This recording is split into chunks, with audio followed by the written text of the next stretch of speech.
នៅពេលរសៀលថ្ងៃមួយនៅពេលដែលខ្ញុំនឹងព្រានរងទើបតែបានធ្វើដំណើរត្រឡប់មកពីទីរួមខេត្តខ្ញុំក៏បានទទួលសម្បត្តិមួយច្បាប់ពីលោកមេភូមិណាក់គាត់គឺជាមេភូមិប្រចាំភូមិទួតខិនពួកយើងបានស្គាល់លោកមេភូមិម្នាក់នេះព្រោះតែពួកយើងធ្លាប់បានទៅសំណាក់អាស្រ័យនៅឯផ្ទះរបស់គាត់ជាច្រើនដងហើយណាមួយពួកយើងក៏ធ្លាប់ពឹងឲ្យគាត់ជូនចូលទៅក្នុងព្រៃដើម្បីបរបាញ់សត្វជាច្រើនលើកផងដែរនៅពេលដែលបានអានសម្បត្តិចប់ខ្ញុំក៏មានអារម្មណ៍ជ្រួលច្របល់ព្រោះថានៅក្នុងសម្បត្តិនោះបានបង្កប់ន័យសេចក្តីថានៅខណៈពេលនេះកំពុងតែមានសត្វខ្លាមួយក្បាលចេញមកលុកលុយរាតត្បាតវាបានស៊ីគោក្របីរបស់អ្នកស្រុកហើយមិនត្រឹមតែប៉ុណ្ណោះវាថែមទាំងបានផ្លោះឡើងទៅស៊ីមនុស្សដល់លើផ្ទះទៀតផងករណីចុងក្រោយបំផុតក៏មានអ្នកភូមិទួតខិន2នាក់បានក្លាយទៅជាចំណីរបស់វាដំណឹងនេះបានធ្វើឲ្យខ្ញុំនិងព្រានរងមានភាពងឿងឆ្ងល់កាន់តែខ្លាំងឡើងព្រោះថាសារធាតុរបស់សត្វខ្លាទោះបីជាវាកាយសាហាវយ៉ាងណាក៏ដោយក៏វាមិនហ៊ាននឹងចូលមករាតត្បាតដល់ក្នុងភូមិមនុស្សបែបនេះដែរលើកលែងតែថាខ្លាមួយក្បាលនោះធ្លាប់ត្រូវបានគេបាញ់ហើយវាមិនងាប់លុះនៅពេលដែលស្នាមរបួសវាជាសះវាក៏คล้ายទៅជាខ្លាកាយសាហាវលើសសារជាតិដើមរបស់វាសត្វខ្លាបែបនេះបើវាឃើញមានមនុស្សនៅទីណាវានឹងមិនញញើតក្នុងការចូលវាយប្រហារនោះទេហើយអាខ្លាមួយក្បាលនេះវាប្រកាសជាមានទីជម្រកនៅឯព្រៃកុងដែលជាព្រៃមួយដែលមានចម្ងាយមិនឆ្ងាយប៉ុន្មានឡើយពីភូមិទួតខិននៅរសៀលថ្ងៃនោះដដែលខ្ញុំនឹងព្រានរងបានសម្រេចចិត្តថានឹងរៀបចំប្រដាប់ប្រដាដើម្បីធ្វើដំណើរជាបន្ទាន់ទៅកាន់ភូមិទួតខិនលុះដល់ពេលរសៀលរៀងជ្រេបន្តិចពួកយើងទាំងពីរនាក់ក៏បានទៅដល់ភូមិទួតខិនដែលជាគោលដៅនៅពេលទៅដល់ក៏ស្របពេលគ្នាជាមួយនឹងអ្នកភូមិជាច្រើននាក់កំពុងតែប្រុងប្រៀបនឹងចេញដំណើរទៅកាន់ទីកន្លែងណាមួយខ្ញុំក៏បានចុះពីលើរមាក់ដើរសម្ដៅទៅរកលោកមេភូមិណាក់នៅពេលដែលលោកមេភូមិណាក់ឃើញខ្ញុំនឹងព្រានរងគាត់ក៏បានដើរចូលមកជួបយើងនឹកស្មានថាពួកឯងប្រហែលជាមិនមកទេយើងបានផ្ញើសម្បត្តិទៅប្រមាណជាង1សប្តាហ៍ទៅហើយពួកឯងក៏ច្បាស់ជាបានទទួលសម្បត្តិហើយមែនទេបានលើដូចនេះខ្ញុំក៏បានងក់ក្បាលជាសញ្ញាបញ្ជាក់ជំនួសពាក្យសម្ដីឆ្លើយតបហើយនេះលោកបងនិងអ្នកភូមិក៏ចង់ធ្វើដំណើរទៅណាដែរឃើញត្រៀមអាវុធដូចទៅធ្វើសង្គ្រាមយ៉ាងអញ្ចឹងឬមួយក៏នាំគ្នាទៅប្រមាញ់អាខ្លាមួយក្បាលនោះព្រានរងបាននិយាយសាកសួរទៅកាន់លោកមេភូមិបែបនេះលោកមេភូមិណាស់ដែលកំពុងតែមានទឹកមុខមិនសូវជាសប្បាយចិត្តបានមានប្រសាសន៍តបទៅវិញថាមនុស្សនៅក្នុងភូមិត្រូវបានអាខ្លានោះវាខំអស់ចេញទៅស៊ីហើយនៅពេលនេះយើងកំពុងតែនាំមនុស្សចេញទៅតាមកំចាត់វាហាវាថ្លើមធំហ៊ានចេញមកខាងមនុស្សកណ្ដាលថ្ងៃត្រង់អញ្ចឹងផងណាលោកមេភូមិព្រានរងបានបន្តលោកមេភូមិក៏បានឆ្លើយមកវិញថាមិនមែនទេអប្អូនវាខំពំចេញទៅតាំងតែពីយប់មិញមកម្លេះហើយនៅពេលនេះយើងក៏ទើបតែនឹងមកជួបជុំគ្នាដើម្បីចេញតាមប្រមាញ់វានឹងណាបន្ទាប់ពីស្ដាប់ឮបែបនេះខ្ញុំក៏បានដើរចេញទៅស្រវាយកកំភ្លើងកែច្នៃនិងគ្រាប់កំភ្លើងមួយចំនួនពីលើរមាក់ចំណែកឯព្រានរងវិញក៏បានមកយកកំភ្លើងឆ្នុកមកកាន់នៅនឹងដៃនៅពេលដែលត្រៀមលក្ខណៈរួចរាល់ហើយខ្ញុំក៏បាននិយាយប្រាប់ទៅកាន់លោកមេភូមិថាខ្ញុំនឹងព្រានរងនឹងសូមចេញដំណើរទៅជាមួយដែរ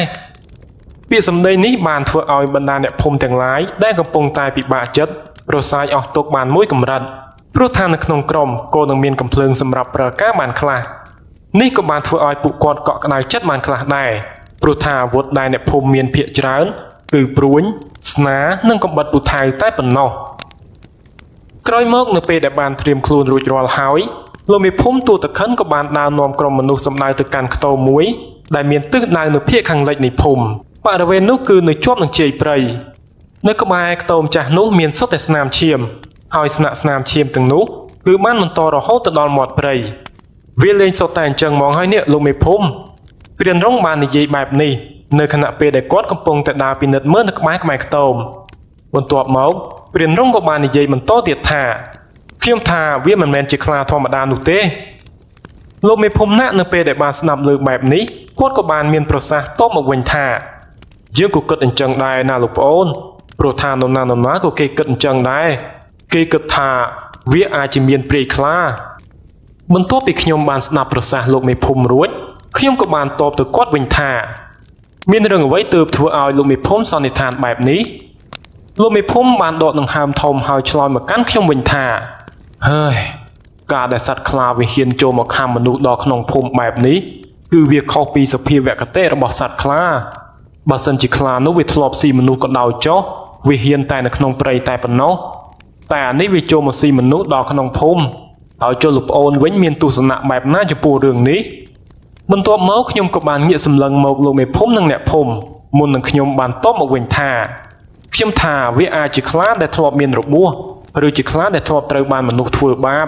ហើយនៅពេលដែលវាជាសះស្បើយកំហឹងដែលមានចំពោះមនុស្សក៏ផ្ទុះចេញមកហើយដូច្នេះទើបវាចេញមកវាយប្រហារមនុស្សយ៉ាងសាហាវបែបនេះអញ្ចឹងពាក្យសម្ដីដែលខ្ញុំបានអះអាងខាងលើនេះគឺនៅក្នុងគោលបំណងបន្ថយនៃសេចក្តីភ័យខ្លាចរបស់អ្នកភូមិបើសិនគេសួរថាតើខ្ញុំជឿថាមានព្រៃខ្លាដែរឬទេខ្ញុំប្រកាសជាឆ្លើយប្រាប់ត្រង់ៗតែម្ដងថាខ្ញុំជឿវាពិតជាមានពិតប្រាកដមែនព្រោះធ្លាប់មានគ្រាមួយនៅពេលដែលព្រានរងបបួលខ្ញុំទៅបោះថ្នះបាញ់សត្វនៅក្នុងព្រៃខ្ញុំក៏បានជួបប្រទះនឹងរឿងព្រៃខ្លានេះម្ដងរួចមកហើយនៅពេលនោះព្រានរងដែលកំពុងតែឈរនៅក្បែរខ្ញុំបានយកដៃរបស់គាត់មកកេះខ្ញុំហើយនិយាយថាបងវាយមើលចុះនោះគាត់បានយកដៃចង្អុលទៅកាន់ខ្ទមមុននឹងបន្តនិយាយមកទៀតថាសភាពនៅក្នុងខ្ទមគឺនៅល្អធម្មតាមិនមានសញ្ញានៃការតស៊ូគ្នាឡើយវាហាក់បីដូចជាខ្លានោះចូលទៅពំខាំយកមនុស្សចេញទៅយ៉ាងងាយស្រួលអញ្ចឹងពលគឺគ្មានការប្រឹងរើបង្រាស់អ្វីទាំងអស់បើមិនអញ្ចឹងទេខ្ទមនោះអាចនឹងបាក់ស្រុតតែម្ដងព្រោះថាសត្វខ្លាវាមានកម្លាំងខ្លាំងក្លាណាស់ខ្ញុំបានពិចារណាចំពោះពាក្យសម្ដីរបស់ព្រានរងបន្ទាប់មកខ្ញុំក៏មានទស្សនៈយល់ឃើញប្រហាក់ប្រហែលនឹងគាត់ដែរ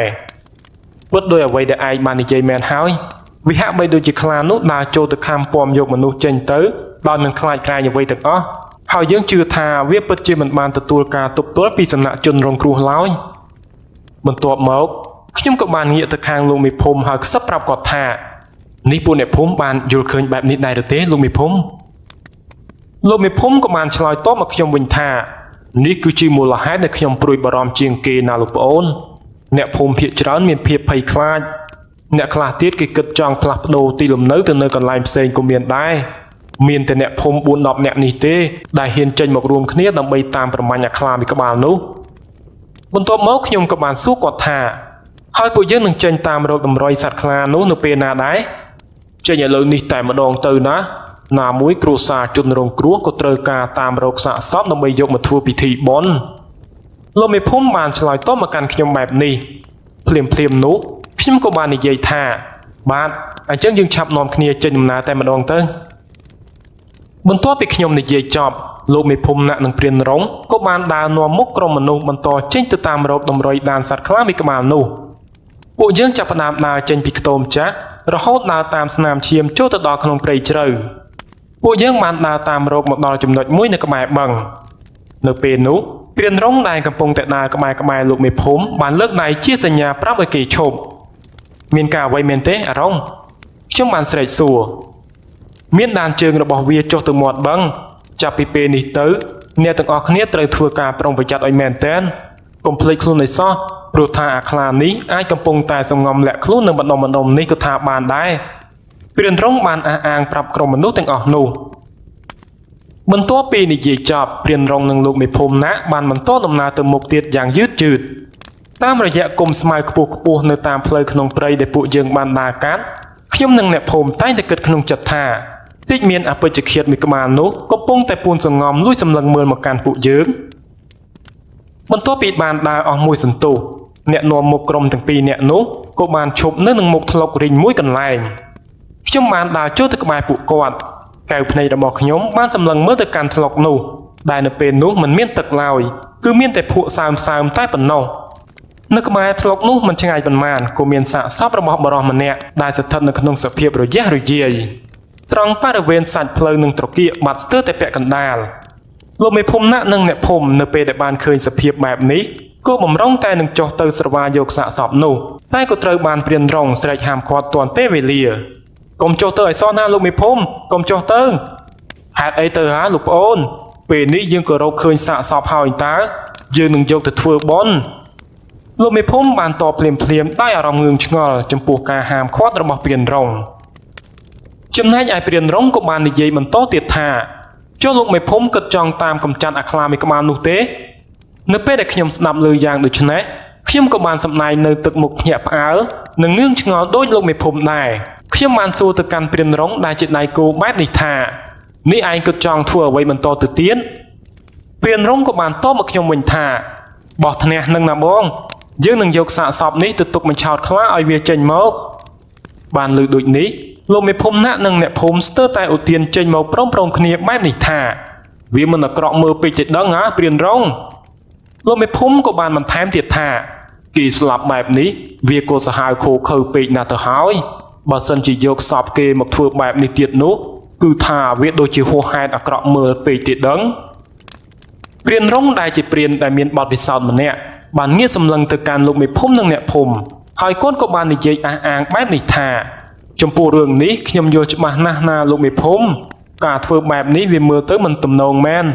តែបើសិនជាយើងមិនធ្វើដូច្នេះយើងប្រកាសជាគ្មានវិធីក្នុងការកម្ចាត់អាខ្លាមួយក្បាលនោះទេទម្លាប់របស់សត្វខ្លានៅពេលដែលវាប្រមាញ់បានចំណីវានឹងស៊ីរហូតទាល់តែអស់ទើបវាចេញទៅតាមប្រមាញ់ទៀតបើមិនទាន់អស់ទេវាមិនចេញទៅរកស៊ីឡើយបើសិនជាយើងយកសាកសពនេះត្រឡប់ទៅផ្ទះវិញហើយនៅពេលដែលខ្លានោះឃ្លានវាមករកមិនឃើញចំណីរបស់វាច្បាស់ជាចេញទៅខាំមនុស្សនៅក្នុងភូមិទៀតជាក់ជាមិនខានឡើយឬមួយក៏លោកមេភូមិចង់ឲ្យវាចូលទៅខាំមនុស្សនៅក្នុងភូមិទៀតពាក្យសម្ដីរបស់ព្រានរងបានធ្វើឲ្យលោកមេភូមិណាក់និងអ្នកភូមិនៅស្ងាត់ស្ងៀមត្រឹងអស់មួយសន្ទុះបន្ទាប់មកលោកមេភូមិក៏មានប្រសាសន៍បែបនេះថាអ្វីដែលឯងនិយាយក៏មានហេតុផលប៉ុន្តែមិនដឹងថាអ្នកភូមិរបស់យើងនឹងទទួលយកឬអត់ទេចំពោះរឿងនេះបើសិនពួកគេបដិសេធមិនព្រមធ្វើ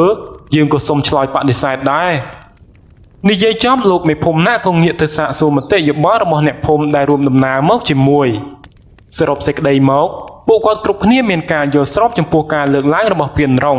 ព្រោះថាពួកគាត់ម្នាក់សុទ្ធតែមានភាពក្តៅក្រហាយដោយសារតែអាខ្លាមួយក្បាលនេះស្រាប់ទៅហើយដូច្នេះគឺជាមិនផុតទេពីការប្រថុយធ្វើតាមវិធីដែលព្រានរងបាននិយាយពោលគឺការយកសាកសពជនរងគ្រោះទៅធ្វើជានុយសម្រាប់បញ្ឆោតអាខ្លានោះឲ្យវាចេញមកខ្ញុំបានស្ដាប់ឮបែបនេះក៏បានងាកទៅនិយាយជាមួយព្រានរងបែបនេះថាធ្វើអញ្ចឹងវាបានផលដែរមែនទេលោកប្អូនព្រានរងក៏បានតបមកវិញថាពិតជាបានផលមែនណាបងតែបើសិនវាជាព្រៃខ្លាមែននោះដោយដែលយើងធ្លាប់ជួបកាលពីលើកមុនខ្ញុំធានាថាវានឹងចូលស៊ីមនុស្សអស់មួយភូមិតែម្ដងហើយបន្ទាប់ពីស្រស់ស្រួលមតិគ្នារួចហើយព្រានរងនិងលោកមេភូមិរួមទាំងអ្នកភូមិទូតខិនបាននាំគ្នាចេញទៅរកទីកន្លែងនិងដើមឈើដែលមានលក្ខណៈល្អសមស្របសម្រាប់ឡើងទៅធ្វើជាថ្នាក់ស្នាក់អាស្រ័យនៅពេលដែលរកឃើញដើមឈើល្អសមស្របហើយអ្នកភូមិក៏នាំគ្នាចេញដើររកឈើសម្រាប់មកសាងសង់ជាថ្នាក់ពួកគាត់បានទៅកាប់ឈើនៅឯទីកន្លែងផ្សេងដោយជិះវៀងកន្លែងដែលពួកគាត់បំរុងនឹងធ្វើថ្នាក់ព្រោះថាវាអាចជាការខុសសង្កេតសម្រាប់សត្វដែលពួកគាត់កំពុងតែតាមប្រមាញ់នោះរយៈពេលប្រហែលជា1ម៉ោងក្រោយមកថ្នាក់ធំចំនួន3ត្រូវបានគេសាងសង់រួចជាស្ថាពរហើយនៅពេលនោះព្រះអាទិត្យក៏ចាប់ផ្ដើមលិចបន្តិចម្ដងការឡើងទៅនៅលើថ្នាក់នៅគ្រានេះគឺជារឿងមួយដ៏ទាន់ហន់វាបានធ្វើឲ្យខ្ញុំនិងព្រានរងមិនទាន់ទាំងបានត្រៀមស្បៀងអាហារមកជាមួយនោះទេប៉ុន្តែសំណាងណាស់ដែលលោកមេភូមិនិងអ្នកភូមិដែលរួមដំណើរមកបានត្រៀមរួចរាល់អស់ទៅហើយដូច្នេះខ្ញុំនិងព្រានរងក៏នឹងមិនមានបញ្ហាអ្វីដែរចំពោះអាហារហូបចុកនៅពេលដែលរៀបចំធុរៈផ្ទាល់ខ្លួនរួចរាល់អស់ហើយពួកយើងទាំងអស់គ្នាបានឡើងទៅនៅលើថ្នាក់នីមួយៗក្នុងពេលដំណើរគ្នាពួកយើងបានបែងចែកគ្នាឡើងទៅនៅលើថ្នាក់លោកមេភូមិព្រានរងនិងរូបខ្ញុំបានស្នាក់នៅលើថ្នាក់ជាមួយគ្នាចំណែកឯអ្នកភូមិដែលនៅសល់ក៏បាននាំគ្នាទៅស្នាក់នៅលើថ្នាក់ពីរផ្សេងទៀតដែលនៅសល់ចំណែកឯអ្នកភូមិខ្លះទៀតក៏ត្រូវបានបង្គាប់ឲ្យត្រឡប់ចូលទៅក្នុងភូមិវិញបើសិនជាព្រះអាទិត្យមិនទាន់រះគឺមិនត្រូវចូលមកកាន់ទីនេះជាដាច់ខាតព្រោះថាវាអាចនឹងនាំឲ្យមានការយល់ច្រឡំណាមួយកើតឡើងនៅពេលក្បាលប្រលប់នៃថ្ងៃនោះបរិយាកាសត្រជាក់ខុសប្លែកពីធម្មតាក្លិនសាកសពដែលមានសភាពចាប់ផ្ដើមស្អុយរលេះរលួយបានបង្ហាក្លិនពីពេញបរិវេណនោះទើបជាហេតុនាំឲ្យអាហារពេលល្ងាចនោះស្ទើរតែហូបមិនចូលតែទោះបីជាយ៉ាងណាក៏ដោយក៏ចេះតែនាំគ្នាទ្រាំហូបវាទៅដើម្បីមានកម្លាំងបន្តធ្វើភារកិច្ចមួយនេះគឺជាបទពិសោធន៍ដំបូងរបស់ខ្ញុំក្នុងការប្រើសាកសពមនុស្សសម្រាប់បញ្ឆោតសត្វខ្លាព្រះអាទិត្យបានលេចមាត់ពីផែនពណ៌សធាអស់រយៈពេលប្រមាណជាង1ម៉ោងទៅហើយវងសត្វដែលចេញមករកស៊ីនៅពេលយប់បានបញ្ចេញសំឡេងលាន់ឮពីចម្ងាយដែលប្រៀបដូចជាតន្ត្រីធម្មជាតិ លោកមេភូមិណាបានកាន់ពិលបញ្ចាំងមកកាន់ថ្នាក់របស់អ្នកភូមិខ្ញុំបានឃើញដូច្នេះក៏ហៅមាត់សួរគាត់ដោយភាពសង្ស័យថាលោកមេភូមិមានការអ្វីមែនទេគាត់បានងាកមករកខ្ញុំហើយមានប្រសាសន៍ថាបញ្ចាំងមើលចង់ដឹងថាថ្នាក់របស់ពួកគេវាជាប់ស្រួលបួលអស់ហើយឬនៅនឹងណាចាប់តាំងតែពីក្បាលប្រលប់រហូតដល់ពេលពាក់កណ្ដាលយប់បរិស្ថានជុំវិញមើលទៅមានសភាពស្ងាត់ជ្រងំធម្មតាខ្យល់រាត្រីដែលបក់ផាត់មកបានបណ្ដាលឲ្យក្លិនសាកសពនោះបន្តបង្ហាក្លិនអសោចពីពេញបរិវេណនោះជាហេតុនាំឲ្យអ្នកភូមិមួយចំនួនត្រូវយកក្រមាមកខ្ទប់មាត់ខ្ទប់ច្រមុះទៀតផងពន្លឺព្រះច័ន្ទមួយចំណិតបានបញ្ចេញរស្មីភ្លឺចែងចាំងល្មមដែលអាចមើលឃើញនៅបរិវេណជុំវិញនោះបានយ៉ាងច្បាស់ខ្ញុំតែងតែសម្លឹងមើលទៅកាន់សាកសពដែលគេចងទុកនៅខាងក្រោមដើមឈើខ្ញុំតែងតែស្រមៃថាបើសិនជានៅសុកស្រាប់តែសាកសពនោះស្ទុះលោតដូចជានៅក្នុងរឿងមិនដឹងថានឹងមានរឿងរ៉ាវអ្វីកើតឡើងបន្តទៀតនោះទេប៉ុន្តែក្រោយមកបន្តិចស្ថានភាពបរិយាកាសក៏ចាប់ផ្ដើមប្រែប្រួលតែម្ដងភាពស្អុះស្អាប់ដែលអធិប្បាយស្ទើរតែមិនត្រូវក៏បានកើតមានឡើងបរិស្ថានជុំវិញខ្លួនក៏ស្ងប់ស្ងាត់ចំណែកឯចំនួនរាត្រីក៏មិនបានបកផាន់មកទៀតដែរធម្មជាតិនៅក្នុងព្រៃក៏ខុសប្លែកពីប្រក្រតីពោលគឺរុក្ខជាតិទាំងឡាយនៅត្រឹងស្ងៀមមិនយល់យោគទៀតនោះទេសត្វល្អិតរាត្រីដែលធ្លាប់តែប្រជែងគ្នាបញ្ចេញសូរសៀងក៏ស្ងាត់ដូចកញ្ចក់ព្រានរងនិងលោកមេភូមិណាក់ក៏បានទាញយកកំភ្លើងមកកាន់ត្រៀមជាប់នៅនឹងដៃឃើញបែបនេះខ្ញុំក៏បានធ្វើតាមពួកគាត់ដែរខ្សែភ្នែករបស់ពួកយើងទាំងអស់គ្នាបានសម្លឹងទៅកាន់បរិវេណជុំវិញខ្លួនដើម្បីត្រួតពិនិត្យនៅភាពខុសប្រក្រតីនីមួយៗព្រានរងក៏បានធ្វើដៃជាសញ្ញាប្រាប់ឲ្យពួកយើងនៅស្ងាត់ស្ងៀមគាត់បាននិយាយតិចប្រាប់ពួកយើងថាវាចូលមកហើយនៅស្ងៀមប្រយោគនេះបានធ្វើឲ្យខ្ញុំនិងលោកមេភូមិមានការប្រុងប្រយ័ត្នកាន់តែខ្លាំងឡើងដៃទាំងពីរកាន់កំភ្លើងជាប់យ៉ាងណែនវាពិតជាជាក់ស្ដែងដូចអ្វីដែលព្រានរងបាននិយាយមែនក្រោយមកបានមួយសន្ទុះសំឡេងសត្វខ្លាបានបន្លឺឡើងចេញពីជ្រុងមួយនៃព្រៃពួកយើងទាំងអស់គ្នាដែលនៅលើថ្នាក់បានព្យាយាមសង្កេតនិងស្ដាប់ឲ្យបានច្បាស់លាស់ដើម្បីកំណត់ទិសដៅនៃសំឡេងនោះប៉ុន្តែទោះបីជាយើងខំប្រឹងត្រងត្រាប់ស្ដាប់យ៉ាងណាក៏ដោយយើងក៏មិនអាចកំណត់ទិសដៅនៃសំឡេងនោះបានឡើយ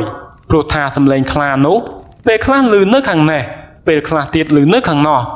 ជួនកាលសម្រែកសត្វខ្លាឮចេញពីខាងក្រោមថ្នាក់ពេលខ្លះទៀតវាឮចេញពីទិសដៅក្បែរថ្នាក់ដែលពួកអ្នកភូមិកំពុងតែស្នាក់អាស្រ័យ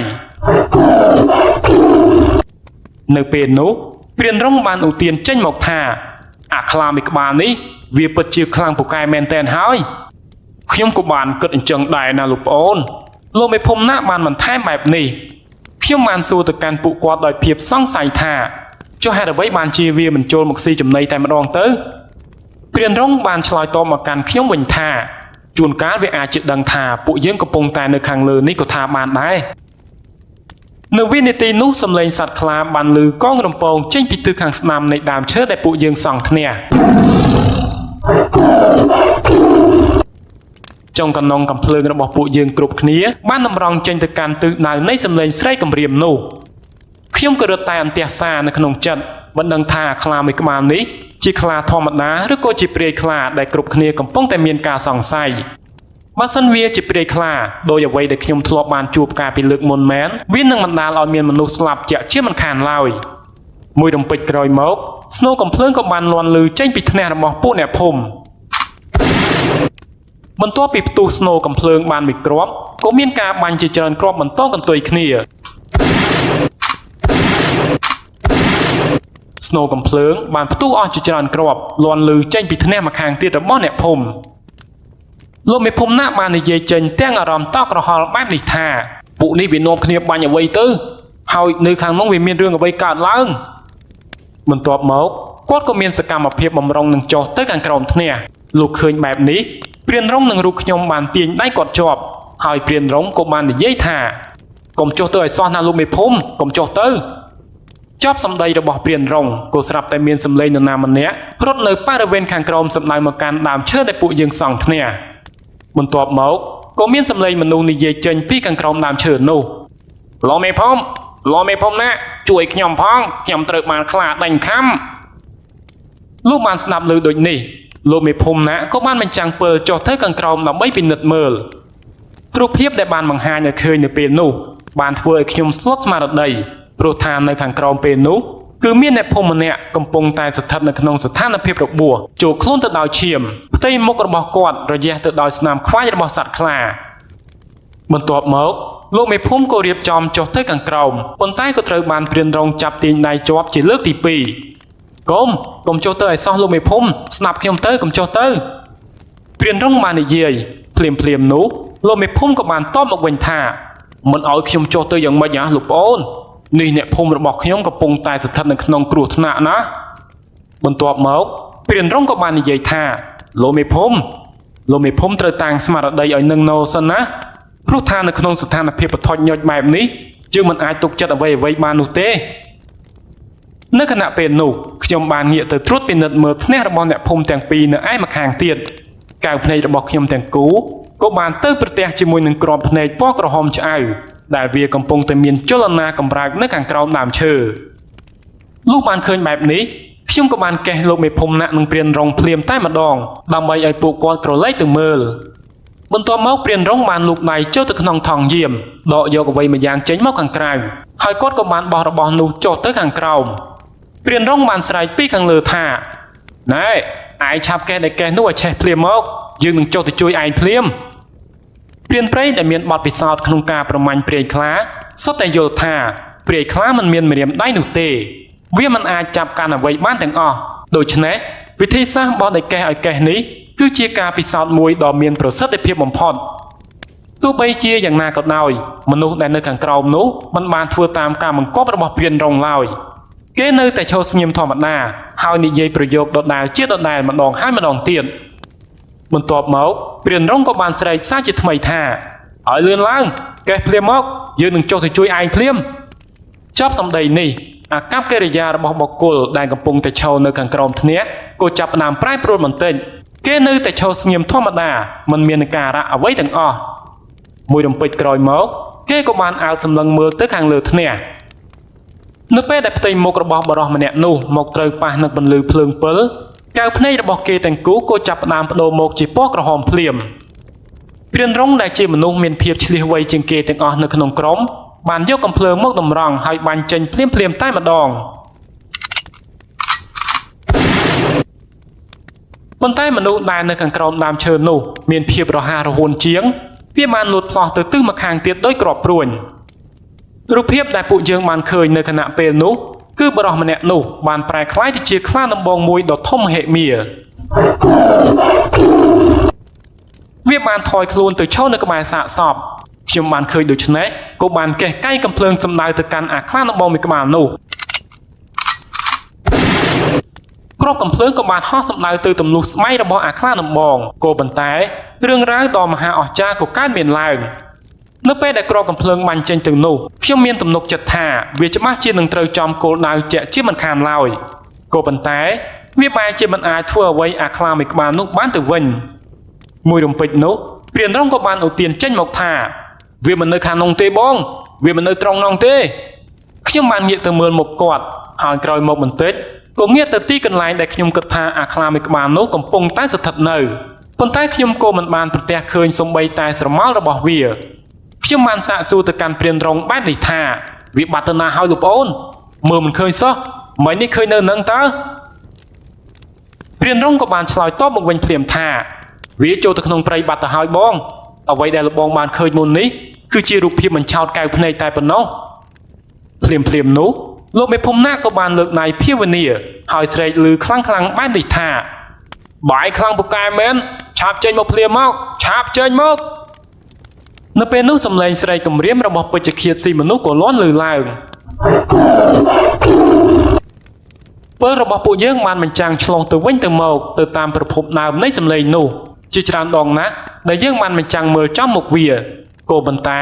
នៅពេលដែលយើងលើកកំភ្លើងមកតម្រង់នឹងបាញ់វាក៏បានរលាយខ្លួនបាត់ទៅវិញភ្លាមមួយរំពេច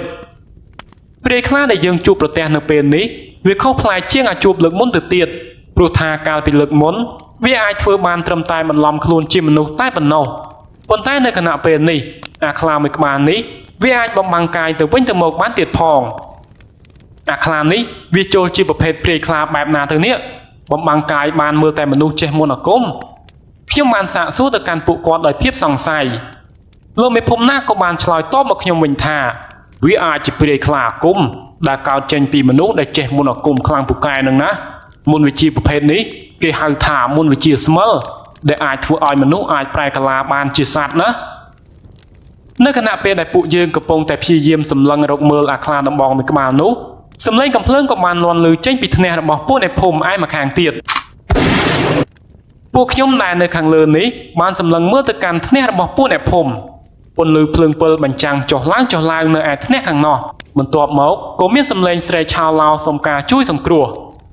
មួយរំពេចនោះថ្នះរបស់អ្នកភូមិនៅឯខាងស្ដាំដៃក៏បាក់ធ្លាក់ចុះមកខាងក្រោមលោកមេភូមិណាបានឃើញបែបនេះក៏បានស្ទុះឈរឡើងដោយភ្លេចគិតថាខ្លួនឯងកំពុងតែស្ថិតនៅលើថ្នះខ្ពស់ជាងគេអង្គុយចុះសិនមកលោកមេភូមិអង្គុយចុះសិនស្ងប់អារម្មណ៍សិនណាបើងើបឈរបែបនេះថ្នះអាចនឹងបាក់បានណាព្រានរងបាននិយាយដូចនេះលោកមេភូមិក៏បានឆ្លើយតបទាំងអារម្មណ៍អន្ទះអន្ទែងថាឯងឃើញទេថាមានរឿងអ្វីកំពុងតែកើតឡើងទៅលើអ្នកភូមិឲ្យយើងស្ងប់អារម្មណ៍បានយ៉ាងម៉េចទៅយើងចុះទៅឥឡូវនេះហើយលុះនិយាយចប់ហើយលោកមេភូមិក៏បានចុះទៅខាងក្រោមដោយមិនព្រមស្ដាប់តាមការហាមឃាត់របស់ខ្ញុំនឹងព្រានរងឡើយហើយគិតធ្វើយ៉ាងម៉េចទៀតទៅនេះលោកមេភូមិគាត់លែងខ្វល់ពីអ្វីទាំងអស់ហើយខ្ញុំបាននិយាយទៅកាន់ព្រានរងហើយគាត់ក៏បាននិយាយតបមកវិញថាបណ្ដោយតាមនឹងសិនទៅបងនិយាយមិនស្ដាប់គ្នាបែបនេះនាំទុកឲ្យតែខ្លួនគាត់ទេបន្ទាប់មកព្រានរងក៏បានចុះទៅខាងក្រោមតាមលោកមេភូមិចំណែកឯខ្ញុំក៏បានចុះមកតាមក្រោយគាត់ដែរពួកយើងបាននាំគ្នារត់សម្ដៅទៅពិនិត្យមើលថ្នះដែលបាក់ធ្លាក់ចុះមកខាងក្រោមនៅទីនោះមានរាងកាយរបស់អ្នកភូមិចំនួន4នាក់កំពុងតែដេកសន្លប់មិនដឹងខ្លួនលោកមេភូមិណាបំរុងតែនឹងស្ទុះចូលទៅមើលអ្នកភូមិសំឡេងស្រែកហាមឃាត់ក៏លឺចេញភ្លាមលោកមេភូមិកុំចូលទៅក្បែរឲ្យសោះណាចប់សម្ដីស្រែកហាមឃាត់សំឡេងសត្វខ្លាក៏លាន់លឺចេញមកលោកមេភូមិក៏បានថយក្រោយវិញភ្លាមនៅពេលដែលលោកបានឃើញរូបរាងកាយរបស់អាខ្លាដំបងនោះកំពុងតែឈរសម្លឹងមើលមកព្រមជាមួយនឹងសំឡេងស្រែកគំរាមកំហែងវាបានបោះចំហៀនដើរចេញមកពីខាងក្រោមដើមឈើដ៏ធំមួយនៅខណៈពេលនោះអាខ្លាដំបងធ្វើរឹកហាក់បីដូចជាចង់លោតមកសង្គ្រោះលោកមេភូមិតែម្ដងមួយរំពេចភ្លាមនោះស្នូកំភ្លើងរបស់ពួកយើងទាំងពីរក៏បានលាន់លឺចេញមកព្រមគ្នាម្ដងនេះគ្រាប់កំភ្លើងបានទៅចំគោលដៅដែលជាចំណុចដែលអាចផ្ដាច់យកជីវិតអាខ្លាចង្រៃនោះបានរាងកាយអាខ្លាដំបងដែលត្រូវគ្រាប់កំភ្លើងពេញបានខ្ទាតថយក្រោយដួលទៅមួយចំហៀននៅខណៈពេលនោះព្រានរងនឹងរូបខ្ញុំបំរុងតែនឹងបាញ់ថែមក៏ស្រាប់តែអាខ្លានោះវាស្ទុះបាល់រត់ចូលទៅក្នុងព្រៃជ្រៅបាត់ទៅខ្ញុំបានរត់មកមើលកន្លែងដែលវាដួលនោះតែក៏ប្លែកថានៅទីនោះมันមានស្នាមឈាមស្រក់សំបីតែបន្តិចសោះឡើយខ្ញុំក៏បានគិតក្នុងចិត្តថា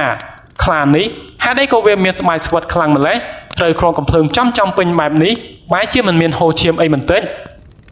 បន្ទាប់មកបានមួយស្របក់នៅខណៈពេលដែលពួកយើងទាំងអស់គ្នាមិនទាន់ទាំងបានធ្វើសកម្មភាពអ្វីនោះសំឡេងស្រែកគំរាមរបស់ខ្លានោះក៏បានបន្លឺឡើងសារជាថ្មីម្ដងទៀតបន្ទាប់មក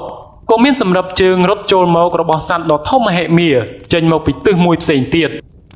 បន្ទាប់មកវិនាទីដ៏តានតឹងក៏ឈានចូលមកដល់ព្រានរងលោកមេភូមិនិងរូបខ្ញុំបានបែរចុងកណ្ដុងទៅកាន់ទិសដៅតែមួយអាខ្លាដំបងនោះបានបោលចេញពីទិសម្ខាងទៀតនៃព្រៃវាបានព្យាយាមបោះពួយសម្ដៅមកកាន់ក្រុមពួកយើងនៅពេលនោះកំភ្លើងទាំង3ដើមរបស់ពួកយើងក៏បាញ់ចេញព្រមគ្នានៅពេលនោះមិនដឹងថាគ្រាប់កំភ្លើងរបស់អ្នកណាត្រូវចំគោលដៅនោះទេអ្វីដែលបានឃើញនៅចំពោះមុខគឺខ្លាដំបងមួយក្បាលនោះបានបញ្ចេញសម្រែកយ៉ាងកងរំពងពេញព្រៃក្រោយមកបន្តិចខ្លានោះក៏ដួលស្រុបនៅនឹងកន្លែងព្រានរងប្រញាប់ប្រញាល់ញាត់គ្រាប់កំភ្លើងបាញ់បន្ថែមទៅលើវាទៀតអាខ្លាកំណាចនៅពេលនោះបានទទួលរងនៅគ្រាប់កំភ្លើងសារជាថ្មីម្ដងទៀតវាក៏បានបញ្ចេញសម្លេងស្រែករោចេញមកយ៉ាងខ្លាំងអូ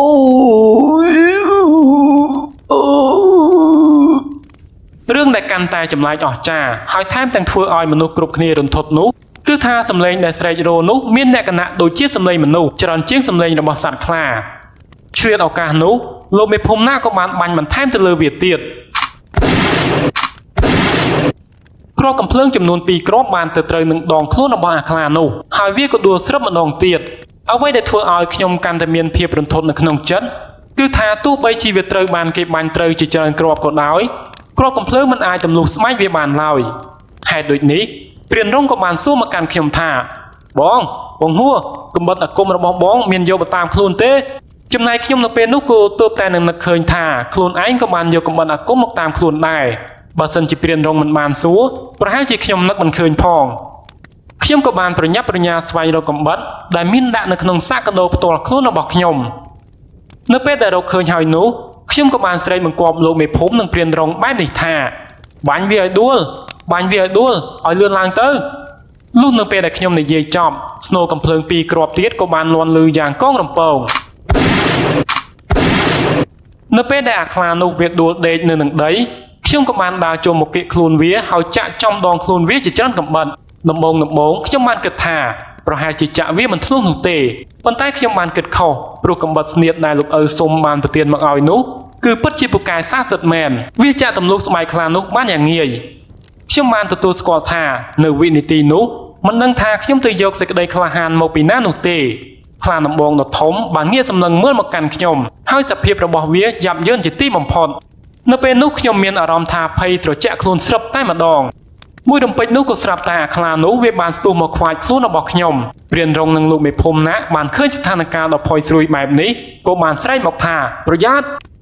នៅពេលដែលអាខ្លានោះបានទះខ្ញុំឲ្យដួលវាក៏បានបាល់រត់គេចខ្លួនបាត់ទៅព្រានរងលោកមេភូមិណានិងអ្នកភូមិក៏បាននាំគ្នារត់ចូលមកមើលខ្ញុំដែលកំពុងតែដេកនៅលើដីពេលនោះខ្ញុំមានអារម្មណ៍ថាកំពុងតែឈឺចាប់ពេញដងខ្លួនជាពិសេសគឺបរិវេណដើមទ្រូងដែលត្រូវក្រញ៉ាំរបស់វាសំណាងល្អណាស់ដែលស្នាមរបួសមិនជ្រៅប៉ុន្មានយ៉ាងម៉េចទៅហើយបងព្រានរងសាកសួរដោយភាពព្រួយបារម្ភខ្ញុំតបទៅគាត់វិញថាបងមិនអីទេហើយអាខ្លានោះវាបាត់ទៅណាហើយបន្ទាប់មកលោកមេភូមិណាក៏បានតបមកខ្ញុំវិញថាវារត់គេចបាត់ហើយឯងអាចបន្តដំណើរទៅមុខទៀតអត់នេះយើងនឹងនាំគ្នាដេញតាមអាខ្លាមួយក្បាលនេះតាមខ្លានៅពេលយប់បែបនេះវាគ្រោះថ្នាក់ខ្លាំងណាស់ណាលោកមេភូមិខ្ញុំបាននិយាយឡើងដូច្នេះលោកមេភូមិក៏បានតបភ្លាមបែបនេះថាគ្រោះថ្នាក់ក៏ត្រូវទៅតាមវាដែរមុននេះវាបានស្រែកធ្ងោដូចជាសម្លេងមនុស្សដែលខ្ញុំធ្លាប់ស្គាល់បន្ទាប់មកលោកមេភូមិក៏បានស្រែកទៅកាន់អ្នកភូមិដទៃទៀតដែលកំពុងតែនៅលើថ្នាក់ពួកឯងឆាប់ចុះមកនាំគ្នាជួយសែងអ្នករបួសទៅតាមយើងបន្ទាប់មកព្រានរងក៏បាននិយាយចេញមកបែបនេះថាមុននេះលោកបងមេភូមិនិយាយថាសម្លេងដែលឮចេញពីសត្វខ្លានោះជាសម្លេងមនុស្សដែលលោកមេភូមិធ្លាប់ស្គាល់ហើយនេះលោកមេភូមិចង់មានន័យដូចម្ដេចទៅព្រានរងបានសាកសួរលោកមេភូមិដោយភាពងឿងឆ្ងល់លោកមេភូមិណាក៏បានតបមកវិញថាចំពោះរឿងនេះខ្ញុំសូមចិត្តមិនប្រាប់ពេលនេះទៅចុះណាលោកប្អូនឥឡូវនេះយើងត្រូវតែប្រញាប់ដេញវាឲ្យតាន់នៅពេលដែលអ្នកភូមិដទៃទៀតចុះមកដល់ខាងក្រោមលោកមេភូមិបានបញ្ជាថាពួកឯងឆាប់នាំគ្នាគ្រាអ្នករបួសប៉ុន្មានអ្នកនេះមកតាមយើងអ្នកភូមិម្នាក់បាននិយាយថាចុះសាកសមនោះលោកមេភូមិគិតយ៉ាងម៉េចទៅលោកមេភូមិបានឆ្លើយបញ្ជាក់ថាទុកនៅទីនេះទៅដែរសិនចុះចាំព្រឹកឡើងចាំនាំគ្នាចូលមកយកបន្ទាប់មកលោកមេភូមិណាក់ក៏បានដើរនាំមុខពួកយើងចេញពីព្រៃកុងត្រឡប់សម្ដៅទៅកាន់ភូមិវិញពន្លឺភ្លើងពើរបស់មនុស្សម្នាក់បានបញ្ចាំងទៅឃើញមានស្នាក់ស្នាមឈាមពណ៌ក្រហមស្រក់នៅលើស្មៅតាមផ្លូវចូលទៅក្នុងភូមិនៅពេលនោះពួកយើងម្នាក់កាន់តែបង្កើនភាពប្រុងប្រយ័ត្នព្រោះថាមិនត្រូវអាខ្លានោះអាចនឹងពួនស្ទាក់ចាំកន្ទ្រប់យើងក៏ថាបានដែរដើរអស់រយៈពេលប្រហែលជា7 ម៉ោងក្រោយមកនៅពេលដែលជិតទៅដល់ភូមិស្នាមឈាមនោះក៏បានស្រក់តាមផ្លូវទៅទិសម្ខាងទៀតព្រានរងបានស្រែកសួរថានៅខាងនោះមានផ្ទះអ្នកភូមិដែរមែនទេលោកមេភូមិមិនបង្អង់យូរលោកមេភូមិក៏បានឆ្លើយថាមាននៅខាងនោះជាផ្ទះរបស់លោកអាចារ្យដនបន្ទាប់មកគាត់ក៏បានងាកមកនិយាយប្រាប់អ្នកភូមិថាពួកឯងឆាប់នាំយកអ្នករបួសចូលទៅក្នុងភូមិជាមុនសិនទៅហើយកុំភ្លេចប្រាប់អ្នកភូមិឲ្យមកជួបយើងនៅផ្ទះរបស់លោកអាចារ្យដនណាស្នាមឈាមបានហូរស្រក់នៅតាមផ្លូវរហូតទៅដល់ផ្ទះតូចចំណាស់មួយពួកខ្ញុំបានតាមមកដល់ទីនេះប៉ុន្តែអ្វីនៅទីនេះហាក់បីដូចជាស្ងាត់ជ្រងំពួកយើងទាំង3នាក់បាននាំគ្នាដើរចូលទៅក្បែរទីនោះដោយភាពស្ងាត់ស្ងៀមកំភ្លើងក៏កាន់ជាប់នៅនឹងដៃគ្រប់គ្នាក្នុងលក្ខណៈត្រៀមរួចជាស្រេចបើសិនជាមានរឿងរ៉ាវណាមួយមិនស្រួលកើតឡើងយើងបានដើរទៅពិនិត្យនៅខាងមុខផ្ទះក្បែរកាំចិនដាវយើងក៏សង្កេតឃើញថានៅលើកាំចិនដាវនោះមានស្នាមឈាមចាប់តាំងតែពីក្រោមឡើងទៅលើខ្ញុំបានគិតក្នុងចិត្តថាតិចលោកអាចារ្យម្នាក់នេះគឺជាខ្លាមួយក្បាលនោះទៅ ព្រោះថាគាត់អាចនឹងចេះប្រើមុនវិជាស្មើក្រឡាខ្លួនជាសត្វខ្លាក៏ថាបានដែរខ្ញុំបាននិយាយចេញមកថាខ្ញុំសង្ស័យថាខ្លាមួយក្បាលនោះគឺជាលោកអាចារ្យម្នាក់នេះលោកមេភូមិក៏បានឆ្លើយតបមកកាន់ខ្ញុំវិញបែបនេះថាមិនច្បាស់ទេថាមិនត្រូវដែររឿងនេះព្រោះថានៅពេលដែលយើងបាញ់វាត្រូវវាបានបញ្ចេញសម្លេងជាមនុស្សហើយមនុស្សដែលខ្ញុំនិយាយនោះគឺលោកអាចារ្យដននេះហើយនៅពេលនេះផ្ទះដែលមានសភាពស្ងាត់ជ្រងំក៏ចាប់ផ្ដើមមានការញ័ររញ្ជួយតិចតិចពួកយើងទាំងអស់គ្នាបានប្រុងប្រៀបកាន់កំភ្លើងជាប់នៅនឹងដៃយ៉ាងណែនលោកអាចារ្យដននៅទេលោកអាចារ្យដនបើនៅបើកទ្វារចេញមកជួបខ្ញុំបន្តិចលោកមេភូមិណាបានស្រែកយ៉ាងដូចនេះប៉ុន្តែទោះបីជាគាត់ខំប្រឹងស្រែកយ៉ាងណាក៏ដោយក៏គ្មានចម្លើយឆ្លើយតបមកវិញដែរអ្វីដែលបង្ហាញឲ្យយើងដឹងនៅពេលនោះគឺថានៅខាងលើផ្ទះមានឮសំឡេងក្រេះក្រោះនិងញ័ររញ្ជួយតិចតិចប្រៀបដូចថានៅខាងលើកំពុងតែមានចលនារបស់សត្វម្យ៉ាងបើសិនជាមិនចេញមកទេខ្ញុំនឹងបាញ់មែនទែនហើយណាលោកមេភូមិបានស្រែកសន្ធំម្ដងទៀតនៅខណៈពេលនោះដែរក៏ស្រាប់តែទ្វារនោះបានរបើកទៀតចេញហើយក៏មានសត្វខ្លាដ៏ធំហិមាស្ទុះលោតចេញមកតាមក្រោយពន្លឺភ្លើងពិលចំនួន3ដើមបានព្រុតបញ្ចាំងទៅលើដងខ្លួនរបស់អាខ្លាមួយក្បាលនោះនៅពេលនោះអាខ្លាមួយក្បាលនោះដែលរាងកាយរបស់វាជោគស្រោចទៅដោយឈាមកំពុងតែឈរបញ្ចេញសម្លេងស្រែកគំរាមយ៉ាងលាន់ឮកងរំពងកែវភ្នែកដ៏កាចសាហាវរបស់វាទាំងគូកំពុងតែសម្លឹងមើលមកកាន់ពួកយើងទាំង3នាក់នៅវិនាទីនោះមុននឹងអាខ្លាដំបងចាប់ផ្ដើមធ្វើសកម្មភាពសម្លេងរបស់អ្នកភូមិក៏បានបន្លឺឡើងពីចម្ងាយនេះជាមូលហេតុដែលធ្វើឲ្យពួកខ្ញុំភ្លេចខ្លួនហើយងាកទៅសម្លឹងមើលអ្នកភូមិទើបคล้ายទៅជាឱកាសពិសេសបណ្ដាលឲ្យសត្វខ្លាកំណាចមួយក្បាលនោះផ្លោះរត់គេចចេញទៅវិញសាជាថ្មីម្ដងទៀត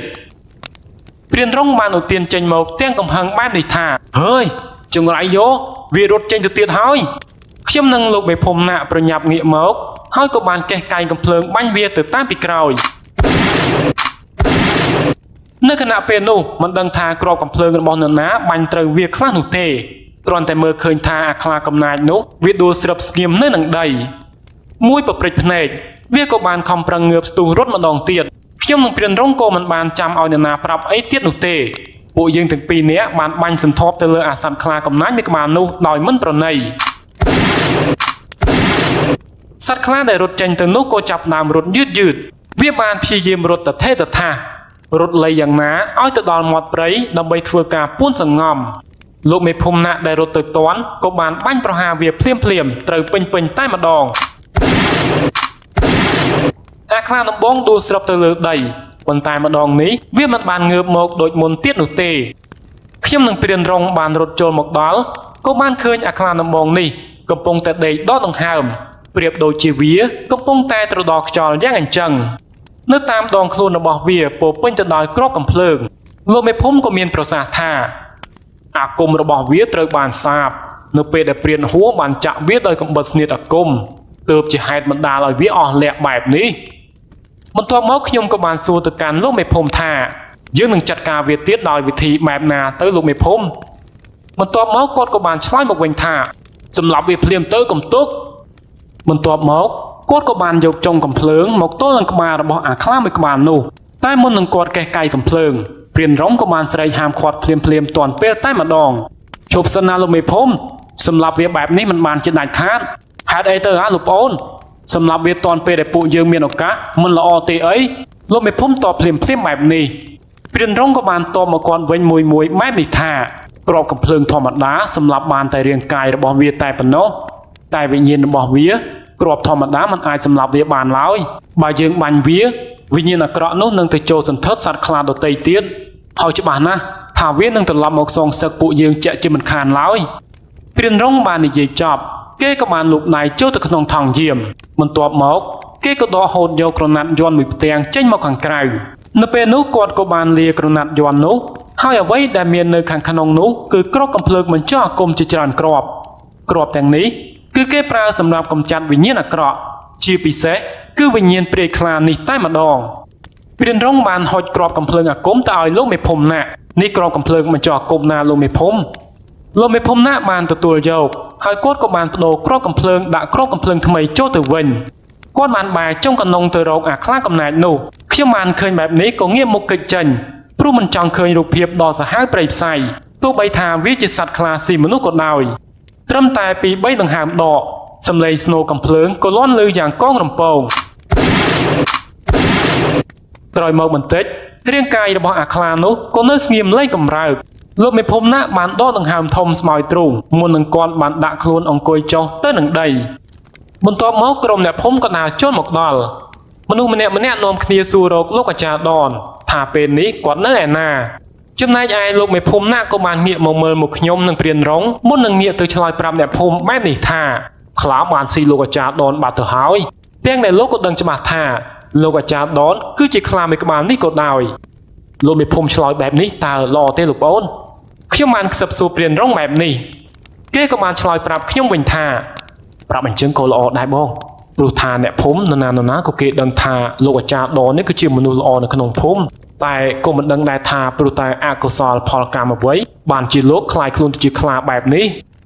បន្ទាប់ពីកម្ចាត់សត្វខ្លាស៊ីមនុស្សបានហើយខ្ញុំនិងព្រានរងបានស្នាក់នៅភូមិទួតខិនអស់ចំនួន3ថ្ងៃមុននឹងពួកយើងបានធ្វើដំណើរត្រឡប់ទៅកាន់ភូមិឋានរបស់ពួកយើងវិញទាំងនេះគឺជាបទពិសោធន៍របស់នាយព្រានម្នាក់ដែលនៅពេលនេះលោកមានវ័យចំណាស់ណាស់ទៅហើយជាចុងក្រោយខ្ញុំបាទសូមគោរពថ្លែងអំណរគុណចំពោះការរងចាំតាមដានស្ដាប់របស់បងប្អូនប្រិយមិត្តហើយក៏សង្ឃឹមថានឹងបានជួបគ្នាបន្តទៀតនៅរឿងថ្មីៗជាបន្តបន្ទាប់ទៀតសូមអរគុណ